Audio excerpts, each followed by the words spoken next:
I needed to replace the holding tank on my Catalina 30.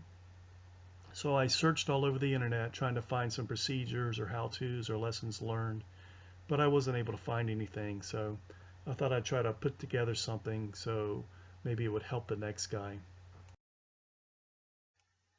The outlet connector on my holding tank had a crack in it. It probably froze during the winter. So anytime the head was pumped and fluid went into this tank, it would seep out of this crack and into the bilge. You can see where the previous owner tried to seal it up, but it didn't work.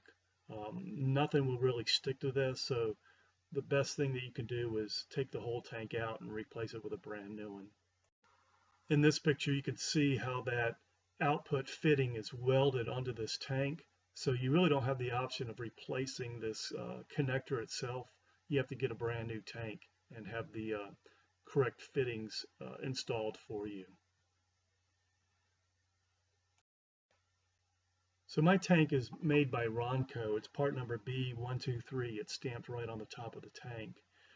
When I called them, I explained what the problem was and that it was original equipment to the Catalina. And since they make it for the factory, they agreed to sell it to me for half price. So with the fittings and shipping and tax, it was just over $200 to get a brand new one. So at a high level, these were the steps that I had to go through. Pump out the tank. Well, mine didn't need that because it leaks.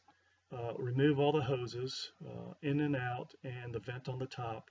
And then you try to lift it out of that opening. But you'll find that the tank is too large for the opening itself. It just will not fit no matter how you turn it.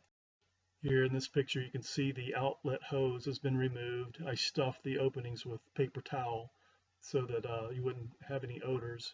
Here is the inlet tube on the right side and the vent tube on the top, all disconnected and ready for removal.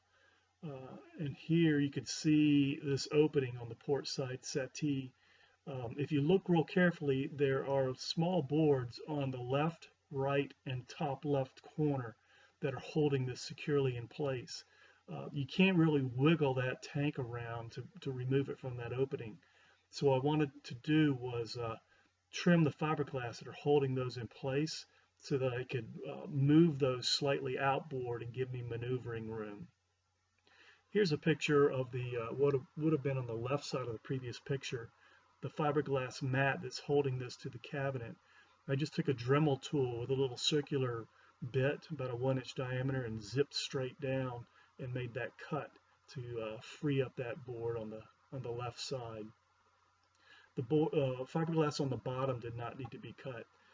Here's another cut that I had to make on the top corner, and that allowed this outboard piece to be moved outboard. So at this point, I could gently rock those outboard a little bit so that I had some maneuvering room with this tank.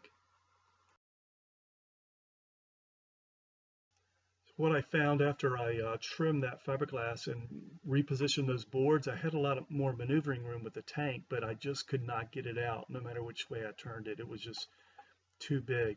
So what it ended up doing was trimming this recessed lip about 1/4 inch, maybe 1/3 inch, and I had to do it on the right hand side. The left hand side was okay.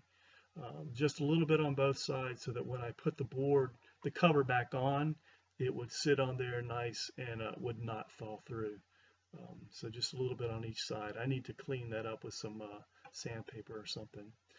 Here you can see is the compartment with that tank removed. So I scrubbed that real good with some soapy bleach water to get it nice and clean.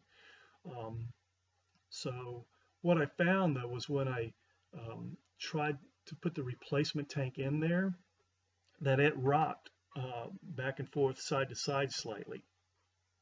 Didn't fit in there flush.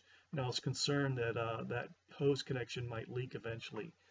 So what I did was I got some foam block from the craft stores, the stuff that is used for plastic flowers in a flower pot, and trimmed it with a knife and made 2 little shims, the right size and shape, put them in a spot where that tank would hold nice and steady and didn't rock at all.